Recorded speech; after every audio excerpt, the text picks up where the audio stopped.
नमस्कार, स्वागत है आपका ग्राउंड रिपोर्ट में। मैं हूं अमृता राय। ग्राउंड रिपोर्ट में आज हम दिखाएंगे आम किसानों का दर्द और साथ ही दिखाएंगे कि झारखंड के आदिवासी क्यों डर रहे हैं विस्थापन से। लेकिन सबसे पहले ग्राउंड की सुर्खियां। मध्य प्रदेश की मंडियों में प्याज किसानों की लगी लंबी लंबी कतारें। खरीदारी की धीमी रफ्तार से परेशानी, भारी आवक ने बढ़ाई सरकारी चिंता।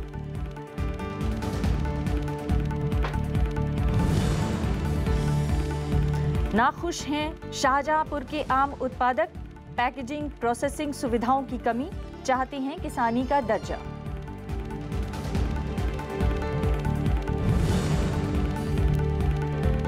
अब फरवरी में हो सकती हैं सीबीएसई की परीक्षाएं। कॉपी जांच में गड़बड़ी पर 2 महीनों में आएगी रिपोर्ट। आगे सिस्टम दुरुस्त करने की कोशिश। और अंदेशों से घिरे झारखंड के आदिवासी, टेनेंसी कानून में बदलाव से उनकी जमीन पर खतरा, विस्थापन बढ़ने का अंदेशा।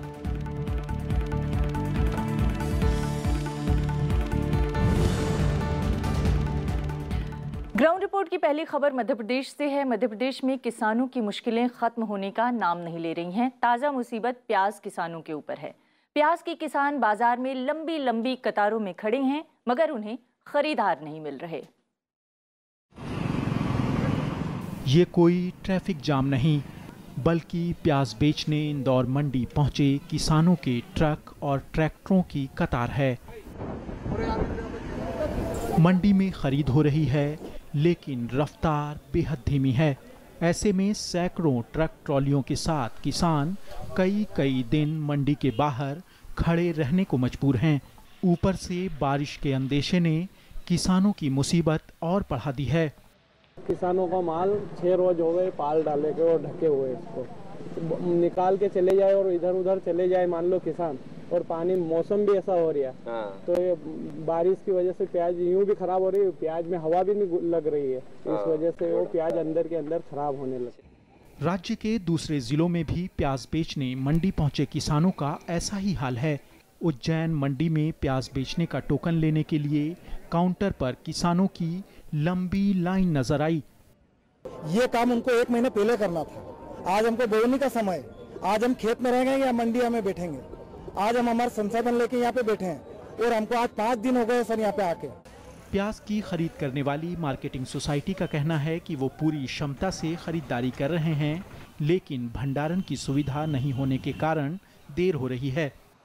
नहीं सर, जितनी मंडी में मतलब जो शेड है उस हिसाब से खरीदी होती है। जावक जितनी होगी, जितनी जगह बनती है खरीदी होती जा रही है। किसान आंदोलन को थामने के लिए मध्य प्रदेश सरकार ने 8 रुपए किलोग्राम के हिसाब से प्याज खरीदने का फैसला तो कर लिया, पर जिस तरह आवक हो रही है उसने सरकार की चिंता बढ़ा दी है।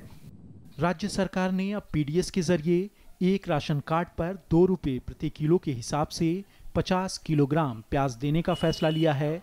उधर केंद्र सरकार ने मध्य प्रदेश से 2 लाख टन प्याज खरीदने का निर्णय लिया है, लेकिन इन उपायों के बावजूद राज्य में आत्महत्या के मामले थमते नजर नहीं आते। 8 जून के बाद से यहां 17 किसान खुदकुशी कर चुके हैं। इंदौर और उज्जैन से ground report, Rajya Sabha TV. MP के किसान जहां प्याज के आंसू रो रहे हैं, वहीं यूपी के आम किसानों का जीवन बेस्वाद हुआ जा रहा है। जी हां, यूपी के मेरठ इलाके के आम किसान बेहद नाराज और दुखी हैं और उनकी शिकायत है कि वो देश दुनिया को तो आम खरीदते हैं, लेकिन सरकार उन्हें किसानी का दर्जा ही नहीं देती। उत्तर प्रदेश के मेरठ जिले का शाहजहांपुर गांव आम की पैदावार के मामले में ये गांव दुनिया में अलग पहचान रखता है। 25,000 की आबादी वाले शाहजहांपुर की 96% जमीन पर आम और दूसरे फलों के बाग हैं। यहाँ के किसानों की रोजी रोटी आम की तकरीबन 400 प्रजातियों पर निर्भर है। यहाँ की नर्सरी की भी अलग धाक है। जो वादे या जो प्रावधान या जो मदद फल पट्टी के नाम पे हमें मिलनी चाहिए थी, आज तक ज़मीनी हकीकत यह है कि हमें उस तरह की कोई फैसिलिटीज़ किसी भी गवर्नमेंट ने, यहाँ गवर्नमेंटें बदलती रहती हैं, हमें नहीं मिली किसी भी स्तर पे। मेरठ यूपी का प्रमुख आम उत्पादक जिला है। यहाँ हर साल 8,125 हेक्टेयर इलाके में करीब 1 लाख टन आम पैदा होता है। लेकिन अक्सर तमाम तरह के रोगों और कीट पतंगों का हमला यहाँ आमों पर होता है। पैकेजिंग और प्रोसेसिंग की सुविधा भी यहाँ नहीं है। सरकार के द्वारा भी इसमें एक्सपोर्ट के लिए जो ग्रेडिंग पैकिंग हाउस वगैरह जो इसमें मिशन योजना के अंतर्गत दिए जा रहे हैं, उसमें भी प्रयास किया जा रहा है। सरकार द्वारा भी काफ़ी अनुदान कृषकों को दिया जा रहा है, जिससे कि किसानों के द्वारा ग्रेडिंग पैकिंग की स्थापना की जाए और उससे एक्सपोर्ट किया जा सके उनका आम। आम के बागों की देखरेख में काफ़ी मेहनत लगती है, लेकिन आम के बाजार में किसान लाचार हैं। दाम पर बिचौलियों का कब्जा है। यहाँ मंडी बनाने के लिए 8 साल पहले ज़मीन का अधिग्रहण हुआ था, लेकिन किसान अब भी मंडी बनने का इंतजार कर रहे हैं। कोल्ड स्टोरेज की सुविधा भी यहाँ नहीं है। योगी आदित्यनाथ सरकार ने किसानों की कर्ज माफी का फैसला किया, लेकिन आम काश्तकारों की मुश्किल ये है कि सरकार उन्हें किसान ही नहीं मानती। हमारे सबसे बड़ी परेशानी क्या है कि हमें यूपी गवर्नमेंट हमें किसान ही नहीं मानती, एग्रीकल्चर लैंड में ही नहीं आते हैं। हमें बिजली का कनेक्शन नहीं मिलता, मिलता है तो कॉमर्शलाइज मिलता है। अब किसान कॉमर्शलाइज करेगा तो वो कहाँ जाएगा? यहाँ का आम अगर आप 12 तोल लेंगे अप्रॉक्सीमेट 40 से 50 रुपए का बैठेगा। तो होना ये चाहिए कि हमारे आम की जिस तरीके से हम लोग मेहनत करते हैं उसी के वाजिब हमें दाम मिलने चाहिए। शाहजहांपुर में आम की 400 प्रजातियां हैं। उनमें पछैता लंगड़ा और बम्बई भदेया खास मशहूर हैं। ये शुगर फ्री आम के नाम से विख्यात हैं। यहाँ के आम की प्रजातियों का इतिहास बहुत पुराना है। हमारी सरकारें बागवानी को बढ़ावा देने के लिए कितनी गंभीर हैं, इसका अंदाज़ा शाहजहांपुर की हालत से हो जाता है। अपने नायाब आमों के लिए पूरी दुनिया भर में विख्यात रटौल फिलहाल बुनियादी सुविधाओं से भी मोहताज है। दशकों पहले यहाँ फलपट्टी घोषित हुई, लेकिन बावजूद इसके यहाँ बुनियादी सुविधाएं आज तक नहीं हैं। ग्रेडिंग से लेकर प्रोसेसिंग तक एक भी सुविधाएं यहाँ नहीं है। साथ ही साथ 30,000 से अधिक आबादी का गांव उपेक्षित है। कैमरामैन सुदीप्तो दास के साथ Arvind Kumar Singh, Rajya Sabha TV, ground report के लिए। तो मेरठ के शाहजहांपुर से आम किसानों का हाल जानकर हाल ही में लौटे हमारे संवाददाता अरविंद कुमार सिंह इस वक्त हमारे साथ मौजूद हैं। अरविंद जी, अगर आम किसानों को किसानी का दर्जा हासिल हो जाए तो उन्हें क्या फ़ायदा मिल सकता है जिसकी वजह से वो नाखुश हैं? देखिए ममता जी, जो अभी है दर्जा न मिलने से जो पेस्टिसाइड वगैरह है जो ज़रूरत पड़ती है, क्योंकि कीट बहुत लगते हैं इसमें आम में, तो एक तो इसका फ़ायदा हो जाएगा। दूसरी चीज़ ये है कि जैसे कोई आपदा आती है, अगर फसल ख़राब हो गई तो बाकी किसानों को तो मिलता है, इनको कुछ नहीं मिलता है जो है। और बिजली का कनेक्शन वगैरह भी इनको जो मिलता है उसमें ज़्यादा दरें लगती हैं।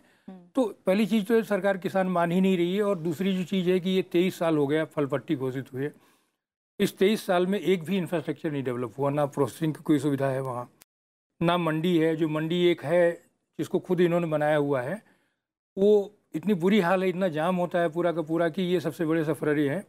9 साल हो गया लैंड एक्वायर किए हुए, अभी तक मंडी नहीं है। तो कुल मिला के इनको कोई सुविधा मिली ही नहीं, जबकि जो बाकी फल पट्टियाँ हैं 20 यूपी में, तो 20 में जो है जो आपका मतलब आप ये कह रहे हैं, माफ कीजिएगा मैं आपको रोक रही हूँ, लेकिन आप ये कह रहे हैं कि फल पट्टी घोषित हुए तो 23 साल हो गए, लेकिन जो सुविधाएं और जो बाकी चीजें दूसरे किसानों को हासिल होती रही हैं, दूसरे फल पट्टी के किसानों को हासिल होती रही हैं, वो भी सुविधा मेरठ के शाहजहांपुर के इन किसानों को हासिल नहीं है। अब वो लंबे समय से इस बात की अनदेखी क्यों होती रही है, मैं ये भी जानना चाहती हूँ कि आप बता रहे हैं कि लंबे समय से तमाम सरकारों ने इसकी अनदेखी की है, तो क्यों ऐसा हुआ है? देखिए, शायद ये सरकार जो स्टेट है ये इनकी बात नहीं सुन पाई ढंग से, जबकि ये जो गाँव है ना, ये 400 साल की हिस्ट्री है इसकी, 400 ईयर है। शाहजहां के पीरियड से यहाँ जो है आमों के बाग लगे हैं और 400 प्रजातियां आमों की ये पैदा करते हैं। उससे भी बड़ी बात है कि पूरे मेरठ में 1 लाख टन आम पैदा होता है। और अगर आप देखेंगे अभी जो सरकार ने लक्ष्य रखा है वो 50,000 टन निर्यात का रखा है, विदेश जो जा रहा है। तो उस हिसाब से ये जिला अकेले जो है पूरे देश के आधे निर्यात को संभाल सकता है। 96% किसान जो है ये इसी पर आम पर निर्भर है। तो सरकार को इस बात को समझना चाहिए था कि जिस गाँव का 96% रकबा जो है आम की खेती में है, तो उसको किसान न मानने की जो दिक्कतें आ रही, तो ये लोग आंदोलित हैं और इसीलिए जो है वो हतोत्साहित हो रहे हैं, आम की खेती से मुंह मोड़ रहे हैं। और आने वाले समय में अगर ये स्थिति ठीक नहीं हुई, स्टेट ने नहीं सुना, तो ये धीरे धीरे करके जो है ये, क्योंकि अभी जो चल रहा है इनकी आजीविका जो चल रही है नर्सरियों पे चल रही है, आम जो है वो सेकेंडरी होता जा रहा है। तो मुझे लगता है कि ये बहुत सही समय है कि भारत सरकार या राज्य सरकार इस समय देखे, क्योंकि ये देश का एक गौरव है। शाहजहांपुर जो है छोटा मोटा वो नहीं है, उसकी एक बड़ी हिस्ट्री है और 400 वैरायटी का एक गांव दे रहा है। तो लेकिन आप ये कह रहे हैं कि अगर सरकारी उपेक्षा इसी तरह से होती रही तो हो सकता है कि वो आम की खेती से मुंह भी मोड़ लें। जी बिल्कुल। बहुत बहुत धन्यवाद हमसे बातचीत करने के लिए अरविंद कुमार सिंह जी। तो आम के किसानों का भी हाल देखा आपने और प्याज के किसानों का भी हाल देखा। तमाम किसान इन दिनों सरकारी उपेक्षाओं से परेशान हैं और इसी में एक और किसानी की बात हम करते हैं जो सरकार की उपेक्षा से परेशान है, और ये हैं कोल्हापुर के मिर्च किसान। जी हाँ, मिर्च के किसान भी सरकार से चाहते हैं कि वो उनको बेहतर मार्केटिंग की सुविधा उपलब्ध कराए ताकि उन्हें अपनी फसल का वाजिब दाम मिल सके और बिचौलियों को किसी तरह से रोका जा सके। आइए दिखाते हैं कोल्हापुर से ये रिपोर्ट। महाराष्ट्र के कोल्हापुर में मिर्च की खेती में जुटे किसान, कभी इनके चेहरे पर रौनक होती थी, लेकिन आज बाजार की मार से रुआसे नजर आते हैं। दिन रात की कड़ी मेहनत के बाद भी लागत निकलना मुश्किल हो रहा है। जिस तरह से फल लग गया वो साधारण से 2 मिर्ची लागवड करने के बाद 2 महीने से चालू हुआ, तो पहले तोड़े को कम से कम 50 से 60 रुपए भाव मिला, अच्छी तरह से भाव मिला, लेकिन मेरी अपेक्षा थी कि 80 तक भाव मिलेगा, 80-100 तक, वो नहीं मिला। आमतौर पर हरी मिर्च का बाजार भाव 60 रुपए और लाल मिर्च का 180 रुपए किलो होता है, लेकिन इन किसानों को हरी मिर्च के लिए प्रति किलो सिर्फ 20 से 25 रुपए ही मिल पाते हैं। बाकी पैसा बिचौलियों के पास चला जाता है। यहाँ के किसानों की मांग है कि सरकार मिर्च के लिए मार्केटिंग का बेहतर इंतजाम करे, जिससे बिचौलियों के शोषण से किसानों को मुक्ति मिल सके। मिरची पीक आम्ही घेतले, नगदी पीक आहे म्हणून 3 महिन्यात येते आणि सरकार 60 आणि 70 रुपयानं खरेदी करतात लोक आणि आम्हाला 20 रुपये मिळतात। कसं परवडणार शेतकऱ्याला? ते सगळ्यांचा जर आम्ही हिशोब काढला तर आम्हाला काहीच हातात मिळत नाही, त्यामुळे आमच्या मुलाबाळांचा खर्च, बाकी सगळ्या गोष्टींचा आम्हाला त्यामध्ये काहीच फायदा मिळत नाही आणि शेतकऱ्यांचा काही त्याच्यात नफा होत नाही, त्यामुळे आम्हाला आत्महत्या करायला पर्याय नाही असं पण होतोय। बड़े मसाला कारोबारियों की भी शिकायत है कि बेहतर विपणन व्यवस्था के अभाव में उन्हें नुकसान हो रहा है। लोकल में जो मिर्ची आ रही है वो 140 रुपये से 50 रुपये बिक्री चालू है। इसके लिए गांव में जो मिर्ची अपन लोग बेचते हैं, यहाँ के व्यापारी लोग, उसके ऊपर असर गिरा है। नुकसान ये हो रहा है कि साहब जो मिर्ची बाजार से लेके आ रहे हैं लोग 40 रुपये 50 रुपये बिक्री से, और यहाँ पर जब हम लोग कह देंगे वह 80 रुपये 90 रुपये हैं, तो लोग वहाँ का माल ले रहे हैं, यहाँ का माल नहीं ले रहे। मिर्च किसानों को सिंचाई के लिए पर्याप्त बिजली और समय पर उर्वरक नहीं मिलने की भी शिकायत है, लेकिन सबसे बड़ी समस्या उपज की वाजिब कीमत नहीं मिलने की है। कोल्हापुर से ground report, Rajya Sabha TV. Ground report में अभी रुकेंगे एक ब्रेक के लिए। ब्रेक के बाद लौटेंगे तो आपको दिखाएंगे 2 दिल एक जान।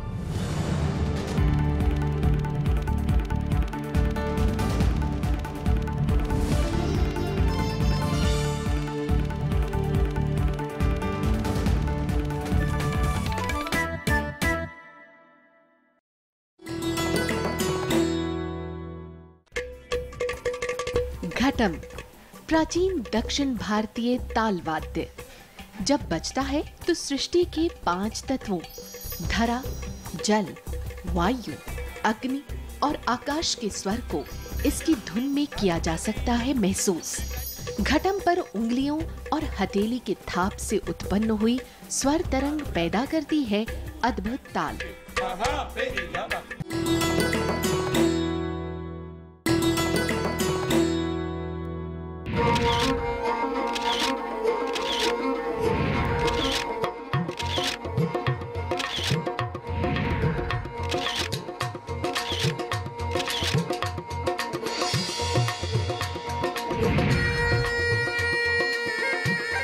अजमेर से 14 किलोमीटर दूर है पुष्कर,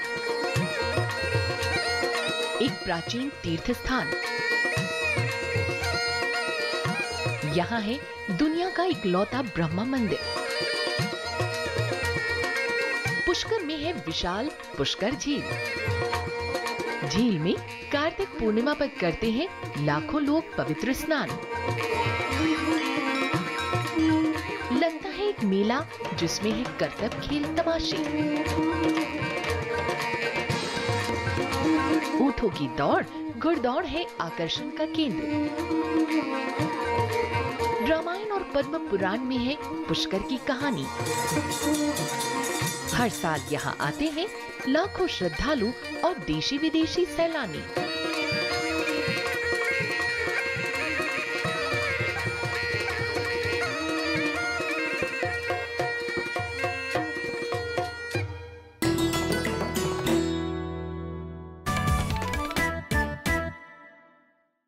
और अब आपको दिखाते हैं हफ्ते का मुद्दा।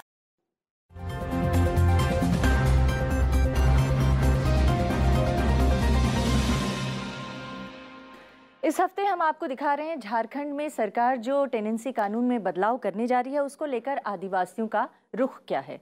जी हाँ, झारखंड में टेनेंसी कानून में बदलाव को लेकर आदिवासी डरे हुए हैं।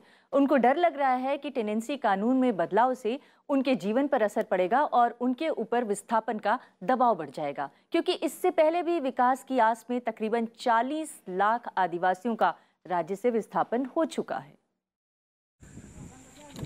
रामगढ़ का भुवानिया इंडस्ट्रीज प्राइवेट लिमिटेड आज वीरान पड़ा है। 2004 में मरहा मरछा गांव में आयरन रोलिंग मिल लगाने के लिए यहां 15 एकड़ जमीन का अधिग्रहण हुआ। वादा किया गया कि इससे गांव वालों को रोजगार मिलेगा और गांव का भरपूर विकास होगा। 450 से ज्यादा ग्रामीणों को यहां काम मिला भी, लेकिन नुकसान का हवाला देते हुए कंपनी ने 2011 में कारखाना बंद कर दिया। आज एक केयरटेकर और ये 3 कुत्ते इसकी रखवाली करते हैं। इस प्लांट में 2 पार्टनर है, एक रांची के और एक कलकत्ते के। प्लांट बंद होने के बाद वो लोग चले गए, अपना धंधा कर रहे हैं वो लोग, कुछ बैंक की लेनदारी भी है। उरांव जनजाति की शारदा देवी की जमीन भी कंपनी ने ली थी। तब वाजिब मुआवजा और नौकरी देने का वादा उनसे किया गया था। उनके पति विद्या को कारखाने में काम भी मिला, लेकिन कारखाना बंद होने के बाद रोजी रोटी की तलाश में उन्हें पश्चिम बंगाल जाना पड़ा। शारदा मायूस हैं कि ना उनकी जमीन बची और ना ही पति की नौकरी। यहाँ फैक्ट्री चलता था तो हम लोग काम करते थे, अब बंद हो गया था, बाहर जाना पड़ता है, कमाते थे, रोजी रोटी कुछ करते थे, अब बाहर जाना पड़ने लगा। 70 साल के बाबू महतो ने जमीन का उचित मुआवजा नहीं देने के लिए कंपनी पर मुकदमा दायर किया है। वे कहते हैं कि उनके दादा बिरसा मुंडा के सिपाही थे और अब वो व्यापारी लॉबी से लड़ने का इरादा रखते हैं। जमीन का रोड दिए हम लोग, इसका पैसा नहीं दिया और फैक्ट्री भी बंद किया और छोड़ के चला गया, हम लोग को कोई मुआवजा नहीं दिया। विकास परियोजनाओं के लिए झारखंड के आदिवासी पहले ही 26 लाख एकड़ जमीन दे चुके हैं, जबकि अभी भी उन्हें विकास का इंतजार है। सरकारी रिपोर्ट के मुताबिक 85,777 एकड़ जमीन के गैर कानूनी ट्रांसफर को लेकर 60,464 मुकदमे लंबित हैं। जमीन अधिग्रहण से करीब 40 लाख लोग विस्थापित हुए हैं। राज्य में सिर्फ 23% जमीन पर ही खेती होती है, जिस पर राज्य की 90% जनजातीय आबादी निर्भर है। आदिवासियों को अंदेशा है कि टेनेंसी कानून में प्रस्तावित संशोधन से उनकी परेशानी और बढ़ेगी। इससे उनकी जमीन कानूनी तौर से लेकर कारोबारियों और औद्योगिक घरानों को देने का रास्ता खुल जाएगा। रैयतों को लगता है कि एक बार फिर से अगर उन्होंने अपनी जमीन दी तो बिजनेस लॉबीज आएंगी, उनकी जमीन एक्वायर करेंगी, फैक्ट्री भी लगाएंगी, लेकिन एक दिन उस पर ताला जड़कर कहीं गायब हो जाएंगी। यहाँ के लोगों का कहना है कि अब ये लड़ाई जल, जंगल और जमीन की नहीं, बल्कि उनके अस्तित्व की है। रामगढ़ से कैमरा पर्सन शिव कुमार के साथ ग्राउंड रिपोर्ट के लिए कृति मिश्रा। इस साल सीबीएसई बोर्ड की परीक्षाएं हो सकता है मार्च के बजाय फरवरी में हों। सीबीएसई बोर्ड लगातार उत्तर पुस्तिकाओं के मूल्यांकन में आ रही खामियों के मद्देनजर इस तरह का फैसला ले सकती है। ये संकेत सीबीएसई बोर्ड की तरफ से आया है। असल में इस साल 27,000 से ज़्यादा छात्रों ने मूल्यांकन में खामियों की शिकायत दर्ज कराई है। सीबीएसई 2018 से 10वीं और 12वीं की परीक्षा मार्च के बजाय फरवरी में कराने की तैयारी में है। बोर्ड के चेयरमैन आर.के. चतुर्वेदी ने कहा कि परीक्षा पहले कराने से मूल्यांकन की खामियों को दूर किया जा सकेगा। उनके मुताबिक अप्रैल में अनुभवी शिक्षक छुट्टी पर होते हैं। ऐसे में उत्तर पुस्तिकाओं की जांच के लिए अस्थायी और कम अनुभवी शिक्षक ही मिल पाते हैं। इसके अलावा बोर्ड कॉपी जांचने वाले शिक्षकों के लिए दिसंबर से 2 ट्रेनिंग सेशन भी कराने जा रहा है। पहले कहते हैं रीइवैल्यूएशन नहीं करेंगे क्योंकि उसमें बहुत समय लग जाता है और लोग हर कोई रीइवैल्यूएशन चाहता है, सही है, पर सही इवैल्यूएशन कैसे हो या ट्रांसपेरेंट कैसे हो, उसको बिल्कुल पारदर्शी हम कैसे कर दें। तो वो सारी चीज़ें उनको एक अच्छी तरह से पूरा एक प्लान बना के सोचना चाहिए। एक एक चीज़ को रिस्पॉन्ड करेंगे तो ज़रूरी नहीं कि वो प्रक्रिया बहुत अच्छी सुधरेगी। भुवनेश्वर समेत कई शहरों में छात्रों ने 12वीं के नतीजों में गड़बड़ी का आरोप लगाया था। छात्र भूख हड़ताल पर भी बैठे। कुछ ऐसे छात्र भी सामने आए जिन्होंने इंजीनियरिंग की IIT JEE परीक्षा पास की, लेकिन CBSE के 12वीं के इम्तिहान में उन्हें गणित में 10 से कम नंबर मिले। I had got 91 in English and more than 70-75 in all the subjects. And in maths I had got only 6, which is single digit mark. It was really shocking for me to know that I have got single digit in maths. My friends who have qualified for JEE Mains and they have got more than 81, which is the cutoff, and now they have also got a single digit mark in maths and other subjects also. इस साल 10,98,891 छात्र 12वीं की परीक्षा में शामिल हुए थे। उनमें से 2.47% यानी 27,000 से ज्यादा छात्रों ने वेरिफिकेशन के लिए आवेदन किया। इनमें करीब 2,000 मामलों में 26 या उससे ज्यादा अंक बढ़े। छात्रों के आंदोलन और कोर्ट के दखल के बाद CBSE ने मूल्यांकन में गड़बड़ी की बात मान ली। इसकी जांच के लिए उसने 3 सदस्यीय समिति बनाई है। ये समिति 2 महीने में रिपोर्ट सौंपेगी। पिछले साल CBSE ने पुनर्मूल्यांकन का सिस्टम खत्म कर दिया था। इसे भी छात्रों ने अलग अलग अदालतों में चुनौती दे रखी है। इस मामले की सुनवाई करते हुए दिल्ली हाई कोर्ट ने कहा था कि बोर्ड को ये नीति खत्म नहीं करनी चाहिए। हालांकि अभी इस बारे में हाई कोर्ट का फैसला नहीं आया है। CBSE के नतीजों में गड़बड़ी का मुद्दा सामने आने के बाद मूल्यांकन की प्रक्रिया में सुधार की कोशिशें की जा रही हैं। फरवरी महीने में बोर्ड के इम्तिहान का विचार भी इसीलिए किया जा रहा है। दिल्ली से ग्राउंड रिपोर्ट के लिए कैमरा पर्सन नारायण के साथ प्रणव गोस्वामी। आज़ादी के बाद आर्थिक क्षेत्र में आत्मनिर्भरता के लिए पंडित जवाहरलाल नेहरू ने मिश्रित अर्थव्यवस्था की राह चुनी। आइए देखते हैं इतिहास के पन्नों में किस तरह से मिश्रित अर्थव्यवस्था को लेकर कोशिशें हुई। आजादी के बाद जवाहरलाल नेहरू सरकार आर्थिक क्षेत्र में आत्मनिर्भरता का लक्ष्य लेकर चली। इसके लिए मिश्रित अर्थव्यवस्था की राह पकड़ी गई। सोच ये थी कि अर्थव्यवस्था के बुनियादी हिस्से सार्वजनिक क्षेत्र में रहें और बाकी हिस्सों में निजी क्षेत्र को आने दिया जाए। इसके लिए जरूरी समझा गया कि सरकार के मध्यम और बड़े औद्योगिक उपक्रमों की स्थापना के लिए लाइसेंस जारी करने का अधिकार रहे। साथ ही उत्पादन की मात्रा, आयात निर्यात कोटा, मजदूरी, मूल्य और वेतन के निर्धारण की शक्ति भी उसे मिले। इन मकसदों को हासिल करने के लिए औद्योगिक विकास एवं विनियमन अधिनियम 1951 पारित किया गया। तत्कालीन सरकार ने विदेशी व्यापार और बहुराष्ट्रीय कंपनियों की गतिविधियों को नियंत्रित करने के लिए वैधानिक प्रावधान भी किए। और अब आपको दिखाते हैं विज्ञान ने कैसे सच साबित किया 2 दिल एक जान का मुहावरा। हार्ट ट्रांसप्लांट अब कोई अजूबा नहीं है। दिल खराब हो जाए तो डॉक्टर एक नया दिल सीने में प्रत्यारोपित कर देते हैं, लेकिन चेन्नई के डॉक्टरों ने एक नायाब सर्जरी की है। इसके बाद हार्ट के मरीज सुरेश के सीने में अब एक नहीं बल्कि 2 दिल धड़क रहे हैं। The second unique and distinguishing feature of this procedure was that the whole operation was done on a native beating heart. We have carefully searched the whole world literature. We have not found any case report or any reference of a heterotropic heart transplantation done on a beating heart, beating native heart with a direct pulmonary artery anastomosis. Suresh के सीने में जो दिल था वो 10% ही काम करता था। इसका असर उनके फेफड़ों पर पड़ रहा था। ऐसे में डॉक्टरों ने नए दिल को पुराने दिल के साथ ही ट्रांसप्लांट करने का फैसला किया। वैसे ये सर्जरी और भी मामलों में अलग है, जैसे कि सुरेश के सीने में दूसरा दिल एक महिला का है। पूरी सर्जरी मूल दिल की धड़कनों को रोके बिना की गई है। ऐसी सर्जरी भारत और एशिया में पहली बार हुई है। This particular operation is the first time being done. Successful heterotropic heart transplant is the first successful heterotropic heart transplant in Asia, of course in India too. वैसे तो भारत में हार्ट ट्रांसप्लांट की कई सफल सर्जरी हुई हैं, लेकिन एक सीने में 2 दिलों की सर्जरी ने मेडिकल जगत में भारत की बढ़ती प्रतिष्ठा पर 4 चांद लगा दिए हैं। चेन्नई से ग्राउंड रिपोर्ट, राज्यसभा टीवी। तो आज ग्राउंड रिपोर्ट में फिलहाल इतना ही। तब तक के लिए दीजिए इजाजत। जब तक कल हम हाजिर होते हैं नई खबरों के साथ। नमस्कार।